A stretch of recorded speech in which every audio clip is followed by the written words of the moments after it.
Hey guys, it's Tyler Spice Cakes here, and today I'll be talking about a very important subject to myself that hasn't really came to light until quite recently, of the death of the founder of this so-called gay conversion therapy. So I decided to talk about it for my second video ever. So if this is your first time visiting my channel, make sure to hit the subscribe button and hit the notification button as well below, and make sure to give the video a big like because that will help support me.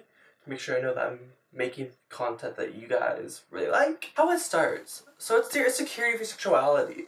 So yourself.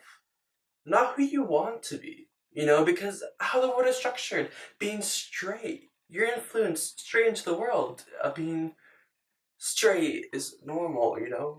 Male, female, female, male, getting together. That's the social norm around it. You know, and the perfect life. Living the American dream, you know? American. Getting a successful career. Getting married to a woman for love. Or, you know, how society's right nowadays. It can come from your parents, you know? A lot of us feel very pressured from our parents with high expectations.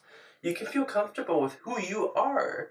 But you know, sometimes when your parents find out, especially in most cases with religious families, being gay is not always the best news to hear from their child. So when they're brainwashed to believe that this gay conversion therapy is the cure to turn their son or daughter straight, they're going to pressure their son or daughter no matter how right or wrong it is, just because it's a phase that they're going through. Because, you know, being gay, you're not born with it. It's just a phase. Or, you know, how they can get it cured, because being straight is the only normal life in society nowadays. It's the only right way to live, as Trump. So how does gay conversion therapy work? Well, if it's successful, in which some cases either the child is amazing at controlling their brain as they went along with it just to impress their parents, or the therapy is really good at tricking their son or daughter to think they're magically turned straight. Now for all those geniuses out there who are smart and actually study the brain, we all know how powerful the brain is. Tests have been done to prove that if you think you have something like breast cancer, cancer in your lungs, like physically convince yourself, your body will actually produce a tumor and you will have cancer. But let's forget that, because not everyone is educated on how our brain works. Yet, how can they? We still barely understand the power of our brain today. So who founded it? So a man named Joseph Nikolsky, which I'm terrible at pronouncing names, so I'm sorry about that. Daddy, don't care.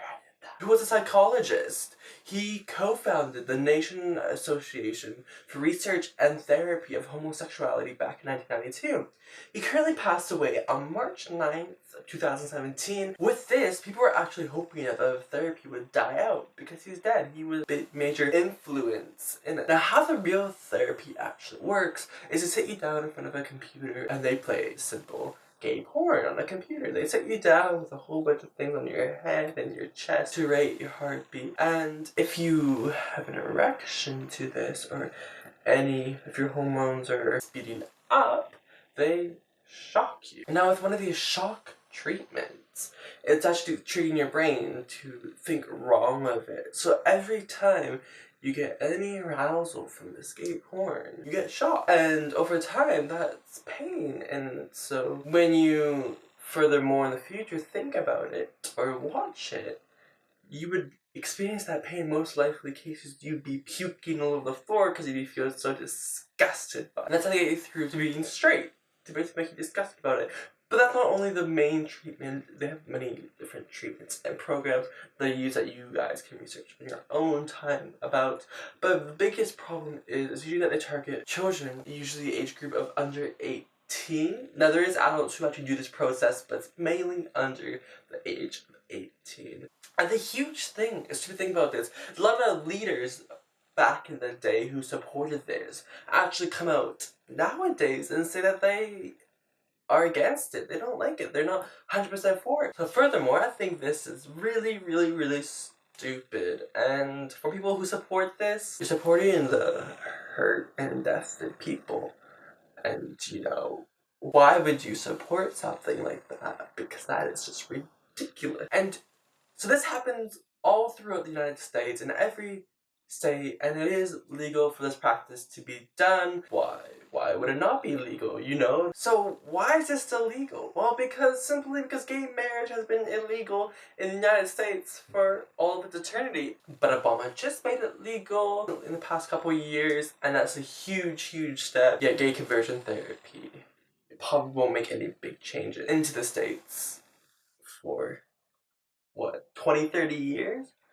But that's why with the death of Joseph, the co-founder of Therapy of Homosexuality, we actually hope that it will die out. So thank you so much guys for watching this video. I hope you enjoyed it. If you did, make sure to give it a big thumbs up and hit that subscribe button down below. Thank you so much. See you next week.